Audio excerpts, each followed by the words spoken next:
Students good evening.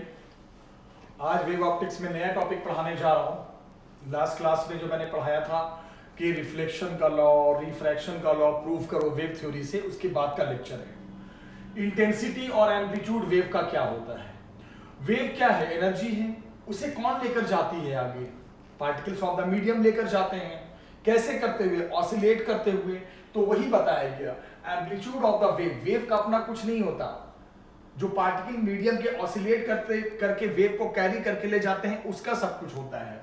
तो लिखा है मैंने, the maximum displacement of oscillating particle, किसका? मीडियम का, gives the amplitude of wave. याद रखना, ऑसिलेशन जब होगा तो पार्टिकल जब ऑसिलेट करेगा तो पार्टिकल का जो मैक्सिमम डिस्प्लेसमेंट होगा मीन से एक्सट्रीम तक, उसको कहेंगे एम्पलीट्यूड ऑफ वेव। वेव का अपना कुछ नहीं होता। पार्टिकल्स ऑफ द मीडियम जो ऑसिलेट करते हैं, उससे रिलेटेड जो भी चीज होगी वो वेव के लिए होगी।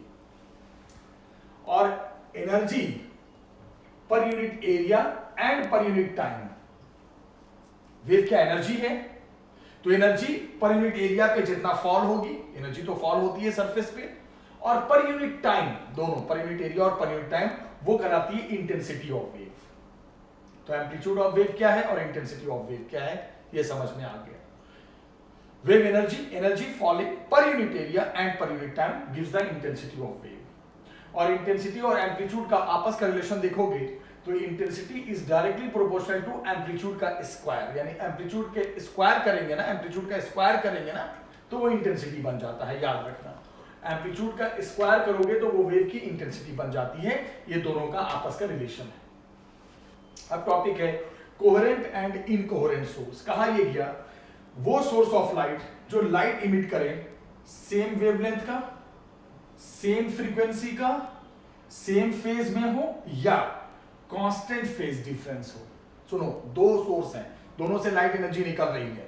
अगर दोनों से निकल रही है, दोनों सोर्स से निकलने वाले लाइट वेव का अगर वेवलेंथ सेम है, फ्रीक्वेंसी सेम है, सेम फेज में है, या फेज है भी तो कांस्टेंट है, कांस्टेंट फेज डिफरेंस है, तो उस केस में हम क्या कहेंगे कि ये जो सोर्सेज ऑफ लाइट हैं ये क्या है? कोहेरेंट है। और अगर वो इमिट करें, फेज अगर वेरी कर जाए, कांस्टेंट फेज डिफरेंस ना हो, फेज वेरी करे, फेज वेरी करेगा तो फेज डिफरेंस भी वेरी करेगा, अगर कांस्टेंट ना हो तो कहलाएंगे इनकोहेरेंट सोर्स। तो कोहेरेंट सोर्स क्या है? Same wavelength, same frequency, same phase, या फेज डिफरेंस बन भी रहा है तो कांस्टेंट फेज डिफरेंस बने। फेज वही जो फाई होता है, ऑसिलेटिंग पार्टिकल का फाई होता है ना, एक फेज एंगल, हर ऑसिलेशन में एक फेज होता है। तो फेज अगर वेरी कर रहा है या कांस्टेंट है तो फिर तो भैया कोहेरेंट, और अगर फेज वेरी कर गया, वेरिएबल है, तो इनकोहेरेंट। अब इंटरफेरेंस ऑफ लाइट, ये तो जानते हो, बहुत सारे वेव मिलेंगे तो सुपरपोजिशन, बहुत सारे चीजों का मिलना सुपरपोजिशन होता है। तो अगर सुपरपोजिशन हो रहा है, मिलना हो रहा है, कैसे सोर्सेस से? कोहेरेंट सोर्सेस से। अगर दो लाइट वेव मिले या दो से ज्यादा मिले, लेकिन सारे लाइट वेव कैसे सोर्स से आ रहे हैं? कोहेरेंट सोर्स से, तो उस सुपरपोजिशन को हम क्या कहेंगे? इंटरफेरेंस कहेंगे। याद रखना, इंटरफेरेंस क्या है? मिलना होता है। लेकिन कैसे वेव का? जो कोहेरेंट सोर्स से अगर आए, इस तरह के सोर्सेस से आए, सेम वेवलेंथ वाले वेव आए, सेम फ्रीक्वेंसी वाले वेवलेंथ आए, सेम फेज वाले वेव आए, तो उन वेव को जो वेव मिलेंगे, इन सब कंडीशन को लेते हुए तो हम कहेंगे वो मिलना, वो सुपरपोजिशन एक अलग नाम से जाना जाएगा, इंटरफेरेंस। तो interference is what? Basically it is the superposition of wave, wave का मिलना। कैसे वेव का मिलना? जो कोहेरेंट सोर्स से निकले, मतलब सेम फ्रीक्वेंसी के साथ आए, सेम वेवलेंथ के साथ आए, सेम फेज के साथ आए, तो ऐसे मिलने को हम इंटरफेरेंस कहेंगे। और इंटरफेरेंस में क्या कहा गया? जब आपका रिजल्टेंट एम्पलीट्यूड मिलने के बाद एक नया वेव बनेगा तो उसका भी अपना एम्पलीट्यूड होगा। रिजल्टेंट इंटेंसिटी, क्या क्या चीज? रिजल्टेंट एम्पलीट्यूड, रिजल्टेंट इंटेंसिटी अगर मैक्सिमम हो जाए तो उसको कहते हैं कंस्ट्रक्टिव इंटरफेरेंस। इंटरफेरेंस कंस्ट्रक्टिव कब कहलाता है? जब सुपरपोजिशन मिलने के बाद रिजल्टेंट एम्पलीट्यूड या रिजल्टेंट वेव मैक्सिमम हो जाए तो कहेंगे कंस्ट्रक्टिव इंटरफेरेंस है। और जब ये डिस्ट्रक्टिव हो जाए, ठीक है ना जी, और जब ये क्या हो जाए? मिनिमम हो जाए, ये सब चीजें रिजल्टेंट एम्पलीट्यूड और रिजल्टेंट इंटेंसिटी मिनिमम हो जाए तो कहेंगे कि ये डिस्ट्रक्टिव इंटरफेरेंस है। डिस्ट्रक्टिव।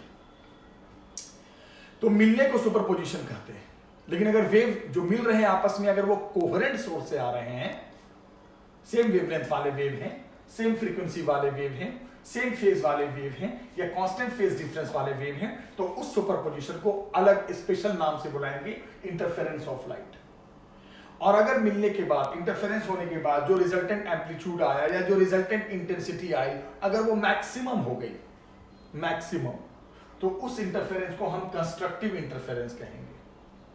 और अगर मिलने के बाद रिजल्टेंट एम्पलीट्यूड या रिजल्टेंट इंटेंसिटी मिनिमम हो गई, तो हम उसे डिस्ट्रक्टिव इंटरफेरेंस कहेंगे। याद रखना। अब जरा सुनो, मान लो दो वेव हैं, दोनों का एम्पलीट्यूड, एक का A1 एक का A2, दोनों की इंटेंसिटी, एक का I1 एक की I2, दोनों वेव के अपने अपने एम्पलीट्यूड, अपनी अपनी इंटेंसिटी, और मान लो उनके बीच का फेज डिफरेंस क्या है, फाई।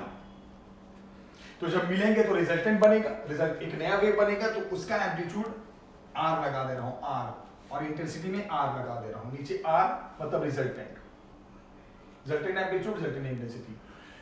तो बताओ अभी मैंने क्या पढ़ाया, इंटेंसिटी एम्पलीट्यूड का स्क्वायर होता है, तो वही चीज फर्स्ट की इंटेंसिटी फर्स्ट के एम्पलीट्यूड का स्क्वायर हो जाएगा, प्रोपोर्शनल होता है रिलेशन। सेकंड वेव की इंटेंसिटी तो सेकंड के एम्पलीट्यूड का स्क्वायर लिख सकते हैं, रिजल्टेंट इंटेंसिटी तो रिजल्टेंट एम्पलीट्यूड का स्क्वायर लिख सकते हैं। ये रिलेशन तो आपको मैं बता ही चुका हूं। अब डायरेक्ट फॉर्मूला आ जाओ। अगर आपके पास दो वेव है, दोनों का एम्पलीट्यूड पता है, दोनों वेव के बीच फेज डिफरेंस पता है, तो रिजल्टेंट एम्पलीट्यूड निकालने का ये फॉर्मूला है।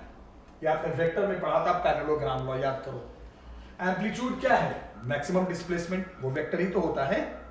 अभी बताया ना, एम्पलीट्यूड क्या होता है, जो particle of the medium oscillate करके एनर्जी लेके जाते हैं, वही होता है एम्पलीट्यूड, है तो वेक्टर। और दो वेक्टर का रिजल्टेंट कैसे निकालते हैं, याद करो, वही वाला रूल, पैरेललोग्राम लॉ 11th वाला।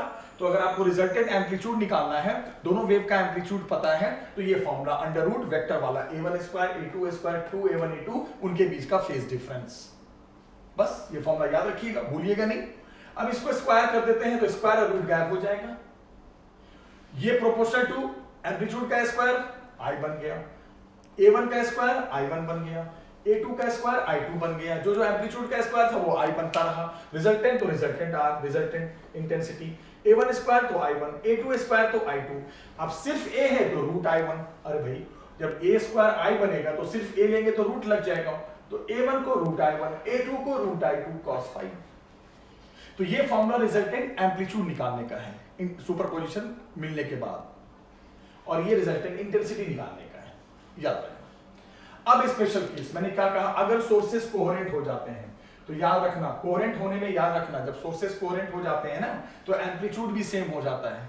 यहां नहीं लिखा है मैंने, पर याद रखना, एम्पलीट्यूड भी सेम हो जाता है, फ्रीक्वेंसी भी सेम हो जाती है, वेवलेंथ भी सेम हो जाता है, फेज भी सेम हो जाता है, बेटा एम्पलीट्यूड भी सेम हो जाता है। तो अगर जब सोर्सेस कोहेरेंट हो जाएंगे तब रिजल्टेंट निकालोगे, तो कुछ नहीं करना। अब रिजल्टेंट एम्पलीट्यूड निकालना है। अगर सोर्सेस कोहेरेंट है तो दोनों वेव का एम्पलीट्यूड सेम हो जाएगा, तो क्या हो जाएगा, under root A square 2AA मिलके A स्क्वायर cos फाई, सब A हो गया, A स्क्वायर 2A स्क्वायर, यहां भी 2A स्क्वायर कॉमन लोगे तो 1 प्लस cos फाई। ये पॉइंट याद रखना, ये बहुत इंपॉर्टेंट पॉइंट है, सेम हो जाता है। 2A स्क्वायर कॉमन लोगे तो 1 प्लस cos फाई। ट्रिगो में फॉर्मूला है 1 प्लस cos फाई को लिख सकते हैं 2 cos square phi by 2, angle half हो जाता है, तो 1 प्लस cos फाई को क्या लिख दोगे, 2 cos स्क्वायर फाई बाई 2। अब रूट हटेगा तो 2 जगह 4 का रूट 2 आ जाएगा, A स्क्वायर का रूट A आ जाएगा, 2A cos फाई बाई 2, बस फिनिश। यानी कि रिजल्टेंट एम्पलीट्यूड अगर निकालते हो, अगर सोर्सेस कोहेरेंट है तो ये वाला फॉर्मूला चलेगा, और सोर्सेस कोहेरेंट नहीं है तो अलग अलग रख के निकालो। लेकिन सोर्सेस कोहेरेंट हो है तो एम्पलीट्यूड जब एक ही हो जाएगा तो डायरेक्ट हम ये वाला इस्तेमाल कर सकते हैं रिजल्टेंट एम्पलीट्यूड के लिए। अब सोर्सेस कोहेरेंट है तो एम्पलीट्यूड सेम होता है, और एम्पलीट्यूड सेम होगा तो इंटेंसिटी भी सेम होगी। अब सोर्सेस कोहेरेंट है तो अब रिजल्टेंट इंटेंसिटी क्या हो जाएगा, अगर कोहेरेंट है तो, नहीं तो नॉर्मल में तो ये चलेगा ही चलेगा। तो I1 को भी I लिखेंगे, I2 को भी I लिखेंगे, इसको भी I लिखेंगे, इसको भी I लिखेंगे, तो 2I और plus 2I cos phi, 2I फिर कॉमन ले लो, 1 plus cos phi, 1 plus cos phi को फिर लिख दो 2 cos स्क्वायर फाई बाई 2, तो 2 2 जब 4I cos square phi by 2। तो ये भी रिजल्टेंट एम्पलीट्यूड निकालने का फॉर्मूला, और ये भी रिजल्टेंट एम्पलीट्यूड निकालने का फॉर्मूला। लेकिन तब ये वाला तब जब सोर्सेस कोहेरेंट नहीं है तब, यानी एम्पलीट्यूड अलग अलग है तब, और ये वाला कब, जब सोर्सेस कोहेरेंट हो जाए तब। ये रिजल्टेंट इंटेंसिटी निकालने का कब, जब सोर्सेस कोहेरेंट नहीं हो तब, और ये रिजल्टेंट इंटेंसिटी निकालने का कब, जब सोर्सेस कोहेरेंट हो जाए। यानी कोहेरेंट का मतलब सुन लो, यहां लिखा है नहीं मैंने, वेवलेंथ सेम लिखा है, फ्रीक्वेंसी सेम लिखा है, फेज भी सेम लिखा है, बट एम्पलीट्यूड और इंटेंसिटी भी सेम होती है, वो यहां बता दिया है मैंने। तो वही नॉर्मल वेव के लिए इनकोहेरेंट सोर्सेज से निकले तो अकोहेरेंट से निकले तो ऐसा बन जाएगा, इनकोहेरेंट से निकले तो ये, अकोहेरेंट से निकले तो ऐसा बन जाएगा। ठीक है, अब बात सुनो ध्यान से। मान लो S1 और S2 दो सोर्सेज ऑफ लाइट है जिससे लाइट वेव निकल रही है, और ये दोनों लाइट वेव जाकर एक पॉइंट पे जाकर मिल रही है, वो पॉइंट का नाम है P। तो S1 S2 क्या है, दो सोर्सेज ऑफ लाइट हैं, कहां पर जाकर मिल रहे हैं, P पॉइंट पे। P is the point of interference जहां पे मिल रहे हैं। अब जरा सुनना ध्यान से, अगर ध्यान से देखोगे तो कौन से रे की लंबाई ज्यादा लग रही है, मुझे तो लग रहा है S2P ज्यादा लंबा है और S1P कम लंबा है, लेंथ कम है। तो कहते हैं जब दोनों सोर्स से लाइट रे जाती है तो जो पाथ ज्यादा लंबा ये है, लेंथ ज्यादा इसकी है, तो S2P माइनस S1P, इसको पाथ डिफरेंस कहते हैं। इस रे का पाथ और इस रे के पाथ को माइनस करेंगे तो साइंस में इसे पाथ डिफरेंस कहते हैं और y से इंडिकेट करते हैं, याद रखना। अगर दो सोर्सेज से लाइट निकले और एक पॉइंट P पे जाकर मिल लें तो जो डिफरेंस ऑफ पाथ लेंथ होगा, पाथ लेंथ का जो डिफरेंस होगा उसको हम S2P माइनस S1P को y से इंडिकेट करेंगे और कहेंगे दोनों के पाथ का डिफरेंस है, याद रखना। और एक चीज सुनो, अभी जो मैं फाई ले रहा था वो फेज डिफरेंस था। अब बोलोगे सर फेज डिफरेंस यहां समझा दो, मैं समझा देता हूं। सुनो, इस रे की लंबाई 5 मीटर, इस रे की लंबाई 3 मीटर, तो क्या हो गया पाथ डिफरेंस, 2 मीटर, 2 मीटर। चलो, ये सोर्स इसके रिस्पेक्ट में 60 डिग्री पे, ये सोर्स इसके रिस्पेक्ट में 20 डिग्री पे, तो इसका अपना फेज 60, इसका अपना फेज 20, तो phase difference 60 degree minus 20 degree, वो फेज डिफरेंस हो गया। एंगुलर पोजीशन को, एंगुलर पोजीशन होता है अपना अपना और एक लीनियर पोजीशन होता है अपना अपना। किसके रिस्पेक्ट में, उस पॉइंट के रिस्पेक्ट में जहां वो मिले हैं। तो जो लीनियर पोजीशन है उसको माइनस करेंगे, लेंथ को माइनस करेंगे तो पाथ डिफरेंस, और जो एंगुलर पोजीशन है दोनों का P के रिस्पेक्ट में उसको माइनस करेंगे तो फेज डिफरेंस, वही फाई होता है बच्चे जो मैं लिखता हूं। और सुनो, अगर फाई और वाई यानी अगर फेज डिफरेंस और पाथ डिफरेंस में रिलेशन है तो डायरेक्ट याद रखना, 11th से पढ़ता है, phi is equal to 2 pi upon lambda into y. Lambda वही होता है वेवलेंथ ऑफ लाइट। तो this y is path difference, जो डिफरेंस ऑफ पाथ लेंथ होता है, and phi is what, phase difference, जो इनकी एंगुलर पोजीशन का इसके रिस्पेक्ट में जो होता है उसका डिफरेंस होता है। और रिलेशन याद रखना, phase difference is equal to 2 pi upon wavelength into path difference, भूलना नहीं, फॉर्मूला है सब। अब सुनो, अभी मैंने क्या कहा कि जब मिलते हैं वेव इंटरफेरेंस होता है, और मिलने के बाद जब रिजल्टेंट एम्पलीट्यूड और रिजल्टेंट इंटेंसिटी मैक्सिमम हो जाती है तो उसे हम कहते हैं कंस्ट्रक्टिव इंटरफेरेंस। तो अब मैं बताने जा रहा हूं कि अगर resultant amplitude resultant intensity maximum हो जाए तो वो कहलाएगा कंस्ट्रक्टिव इंटरफेरेंस। तो सोचो, रिजल्टेंट एम्पलीट्यूड या रिजल्टेंट इंटेंसिटी मैक्सिमम कब होगी, जब cos पाई जो लगा हुआ है फॉर्मूले में वो भी मैक्सिमम हो जाए। तो एक बहुत इंपॉर्टेंट चीज बता रहा हूं, अगर रिजल्टेंट एम्पलीट्यूड या रिजल्टेंट इंटेंसिटी मैक्सिमम हो जाए यानी कि कंस्ट्रक्टिव इंटरफेरेंस हो जाए तो फॉर्मूले में जो cos फाई है उसको मैक्सिमम होना पड़ेगा। और cos फाई की मैक्सिमम वैल्यू याद रखना, cos और sin की मैक्सिमम वैल्यू 1 होनी पड़ेगी, यानी कि cos फाई को 1 लेना पड़ेगा। और आपको पता है cos फाई कब कब 1 होता है, जब फाई 0 डिग्री हो, cos 0 भी 1 होता है, याद रखना। जब फाई 2 पाई हो, cos 2 पाई भी 1 होता है, cos 4 पाई भी 1 होता है। बहुत सारे एंगल लोगे तब भी cos फाई 1 आएगा, यानी फाई के बहुत सारे एंगल आ रहे हैं, 0, 2 पाई, 4 पाई, ये फेज डिफरेंस बहुत सारा आ रहा है। तो जब बहुत सारे एंगल आ जाएंगे तो इसको एक कॉमन फॉर्मूला बना देंगे, phi is equal to 2n pi. देख लो आप, n को 0, 1, 2 रखते जाओ, रखो n को 0, रखो 0, पहला एंगल आ गया, n को 1 रखो, दूसरा एंगल आ गया, n को 2 रखो, तीसरा एंगल आ गया, ऐसे एंगल आता जाएगा। तो जब कंस्ट्रक्टिव इंटरफेरेंस हो यानी कि रिजल्टेंट एम्पलीट्यूड या रिजल्टेंट इंटेंसिटी मैक्सिमम हो तो कंडीशन क्या आया, phase difference should follow this value 2n pi. तो एंगल तो बहुत सारे आएंगे तो एक कॉमन फॉर्मूला बना देंगे, फेज डिफरेंस बहुत सारे आएंगे तो कॉमन फॉर्मूला बना देंगे, और n को 0 से वेरी कराते चलो आता जाएगा सब वैल्यू। अभी क्या पढ़ाया, phi is equal to 2 pi upon lambda into y relation. तो अगर मैं फाई को ये रिलेशन इस्तेमाल कर लूं 2 pi upon lambda into y, और कंस्ट्रक्टिव के लिए फाई क्या होता है 2n पाई, तो फाई की जगह पे रख दो 2n पाई, तो 2n pi is equal to 2 pi upon lambda into y. 2 pi cut गया, y is equal to n lambda आ गया। लीजिए, कंस्ट्रक्टिव इंटरफेरेंस होने के लिए path difference should equal to n lambda and phase difference between the wave should be 2n pi. ये सब constructive interference यानी मैक्सिमम होने के लिए, resultant amplitude, resultant intensity maximum होने के लिए फेज डिफरेंस इस कंडीशन को फॉलो करना चाहिए और पाथ डिफरेंस इसको फॉलो करना चाहिए। कुछ नहीं किया, जो फाई का रिलेशन होता है y के साथ ना, उसको हटा के रख दिया, बस आ गया पाथ डिफरेंस का कंडीशन। अब सुनो, अब जब ये 1 होगा तो ये मैक्सिमम हो जाएगा, यहां भी 1 होगा तो ये भी मैक्सिमम हो जाएगा। तो अगर मैं यहां पे 1 कर दूं, यहां पे 1 कर दूं तो ये मैक्सिमम हो जाएगा, यानी a maximum is equal to under root a1 square plus a2 square plus 2a1 a2। अब जब इसको 1 कर दोगे तो ये रिजल्टेंट मैक्सिमम लिख सकते हो, और ये देखो तो a प्लस बी के होल स्क्वायर पे सेट हो गया, तो a मैक्सिमम को लिख सकते हैं under root a1 plus a2 का होल स्क्वायर। स्क्वायर से रूट को कर दो गायब, तो क्या बच गया a1 plus a2। It means maximum amplitude निकालना है तो अब डायरेक्ट हम a1 प्लस a2 कर सकते हैं, यानी कंस्ट्रक्टिव इंटरफेरेंस जब होता है तो रिजल्टेंट ये हो जाता है a1 प्लस a2 डायरेक्ट छोड़। चलो, अब जब मैक्सिमम होगा, रिजल्टेंट इंटेंसिटी मैक्सिमम होगा यानी कंस्ट्रक्टिव होगा, तो यहां भी 1 कर सकते हो, cos phi is equal to 1। तो क्या हो गया I रिजल्टेंट, यानी I मैक्सिमम क्या हो गया बोलो, I1 plus I2 plus 2 root I1 root I2।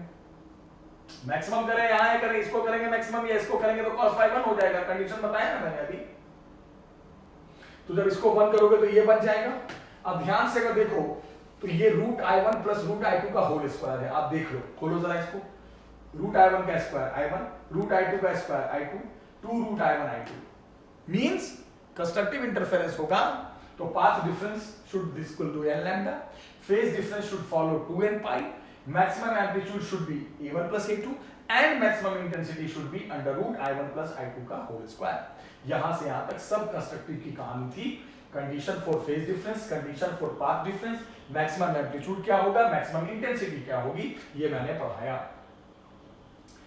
अब क्या बोल रहा हूं, अब यही रिजल्टेंट एम्पलीट्यूड और रिजल्टेंट इंटेंसिटी मिनिमम हो जाए, यानी कि अब डिस्ट्रक्टिव इंटरफेरेंस हो जाए। मिनिमम में क्या हो जाता है, डिस्ट्रक्टिव इंटरफेरेंस। तो डिस्ट्रक्टिव में क्या होता है, मिनिमम करना है। तो ये सब मिनिमम कब होगा, सोचो जब cos phi अब मिनिमम हो जाए। वहां मैक्सिमम हुआ था कंस्ट्रक्टिव में, अब cos phi को मिनिमम करना पड़ेगा, तब ये फॉर्मूला मिनिमम बनेगा। और साइन और cos की मिनिमम वैल्यू मैथ्स के बच्चे जानते होंगे, बायो के भी जानते होंगे, -1 होती है। मैक्सिमम वैल्यू 1 होती है और मिनिमम वैल्यू -1 होती है। और आपको पता है cos किस किस एंगल पे माइनस होता है, सुनो, cos pi -1 होता है, 3 pi भी -1 होता है। पाई का जितना ऑड मल्टीपल होता है वो -1 होता है cos में, और जितना इवन मल्टीपल होता है वो 1 होता है। तो फाई के कई सारे वैल्यूज आए, फेज डिफरेंस के कई सारे वैल्यूज आए, पाई, 3 पाई, 5 पाई। तो एक कॉमन फॉर्मूला अगर बनाओगे तो फाई इज इक्वल टू इस पे सेट हो जाएगा 2n प्लस 1 इनटू पाई। आप चेक कर लो, n को 0 से रखो, n रखो 0 तो देखो पाई आ गया, n रखो 1 तो देखो 3 पाई आ गया, n रखो 2 तो देखो 5 पाई आ गया। यानी इस जनरल फॉर्मूले पे सारे एंगल आ जाएंगे। बस फिर मैंने क्या कहा था, फाई को ये लिख सकते हैं अब 2 pi upon lambda into y, path difference के साथ रिलेशन बनाए तो अब यहां पे फाई की जगह पर अगर हम लिख दें क्या, देखो फाई जहां पर है वहां पे अगर लिख दें 2 pi upon lambda into y, तो देखो क्या हो जाएगा, यहां से पाई पाई कट जाएगा, y का रिलेशन आ जाएगा 2n प्लस 1, यहां से निकालो y को, पाई पाई काटने के बाद 2n प्लस 1 लैम्डा बाय 2। बस, यानी कि डिस्ट्रक्टिव इंटरफेरेंस होने के लिए path difference should equal to 2n plus 1 lambda by 2, और कंस्ट्रक्टिव इंटरफेरेंस होने के लिए path difference should equal to n lambda. तब याद रखना पड़ेगा, कंस्ट्रक्टिव इंटरफेरेंस में phase difference should follow 2n pi, और डिस्ट्रक्टिव इंटरफेरेंस में phase difference should follow 2n plus 1 into pi. बस, अब डिस्ट्रक्टिव यानी ये मिनिमम निकालना है, तो जब ये मिनिमम कब होगा, जब cos phi -1 होगा, अभी बताया। तो यहां पे -1 रखोगे तो यहां से क्या बन जाएगा, माइनस आ जाएगा बीच में, तो ये मिनिमम आ जाएगा। बस ये मिनिमम क्या आ गया देखो, तो रूट a1 माइनस a2 का है उसका a1 minus a2, a1 plus a2 या a1 minus a2। I minimum करना है तो cos phi भी -1 करो, यहाँ भी -1 करो, -1 करोगे तो ये बैठ जाएगा root i1 minus root i2 का होल स्क्वायर।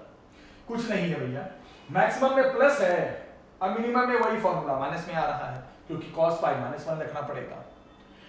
मैक्सिमम यानी कंस्ट्रक्टिव इंटरफेरेंस में फेज डिफरेंस 2n पाई को फॉलो करेगा। n वेरी कराते जाओगे सारे वैल्यूज आते जाएंगे फाई के, क्योंकि बहुत सारे फाई होते हैं, बहुत सारे फेज डिफरेंस पे ये मिलता है, मिनिमम कंडीशन मिलता है। और अगर इसको फाई को ये रखोगे तो पाथ डिफरेंस का कंडीशन आ जाएगा n लैम्डा। और वही डिस्ट्रक्टिव के लिए देखोगे मिनिमम के लिए तो फेज डिफरेंस इसको फॉलो करेगा 2n + 1 × 5 और पाथ डिफरेंस फॉलो करेगा 2n + 1 λ/2। तो ये कंडीशन हो गया, ये कंडीशन हो गया फेज डिफरेंस और पाथ डिफरेंस का कंस्ट्रक्टिव के लिए, ये कंडीशन हो गया फेज डिफरेंस और पाथ डिफरेंस का डिस्ट्रक्टिव के लिए। और ये कंस्ट्रक्टिव में जो मैक्सिमम वैल्यू होती है एम्पलीट्यूड के सीधे प्लस करके ला सकते हैं, एम्पलीट्यूड ऐसे ला सकते हैं, इंटेंसिटी सॉरी यहां बीच में माइनस आ जाता है। तो कोहेरेंट सोर्सेस क्या होते हैं?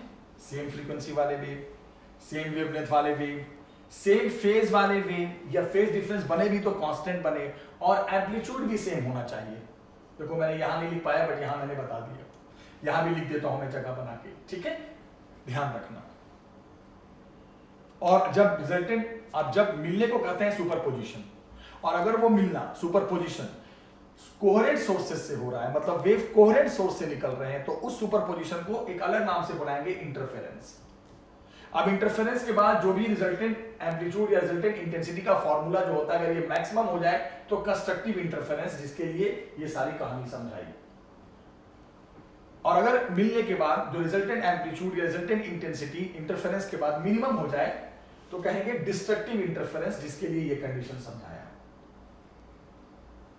ये बहुत इंपॉर्टेंट क्लास थी, बहुत। दो सोर्स से लाइट निकल के एक पॉइंट पे मिल रही है तो जो रे की पाथ का जो डिफरेंस होगा, लीनियर पोजीशन का डिफरेंस, वो पाथ डिफरेंस, और जो एंगुलर पोजीशन बनाएगा ये वाला सोर्स पी के रिस्पेक्ट में यानी एंगल के रिस्पेक्ट में, S1 भी जो बनाएगा एंगुलर पोजीशन कितना डिग्री पे है तो वो डिफरेंस करेंगे तो वो फेज डिफरेंस, वही फेज डिफरेंस होता है। और फेज डिफरेंस और पाथ डिफरेंस पे ये रिलेशन होता है, याद रखना कि phi = 2 pi upon lambda into y, ये सब याद रखना बच्चे। तो ये सारी कुछ मैंने कहानी समझाई। अगली क्लास में इस पे मैं क्वेश्चंस कराऊंगा, जरूर पढ़ना, इसके बिना वेव ऑप्टिक्स नहीं कर पाओगे, सारे फॉर्मूले सारे कंडीशन सब याद रखना, ठीक है। तो अब अगले लेक्चर में मिलते हैं, आज के लिए इतना ही, थैंक यू वेरी मच।